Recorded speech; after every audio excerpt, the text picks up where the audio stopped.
అమ్మో వద్దులే కొట్టుకోకండి. ఇది గట్టిగా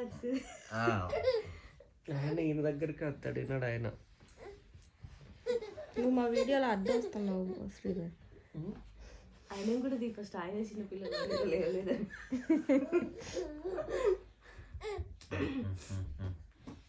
అట్లా క్లాప్స్ అంటే చెప్పు. ఇట్లా క్లాప్స్ చెప్పు, క్లాప్స్ చెప్పు, చెప్పు క్లాప్స్ చెప్పు. హ్యాండ్ షేక్ అంటే hand shake, hand shake, hand shake, hand shake, hand shake, hand shake, hand shake, hand shake, hand shake, తెచ్చుకోండి. Hand shake, hand shake, hand shake, hand shake, hand shake. Claps ఎట్లా చెప్తారు? Claps, claps అంటే claps, claps, claps, claps.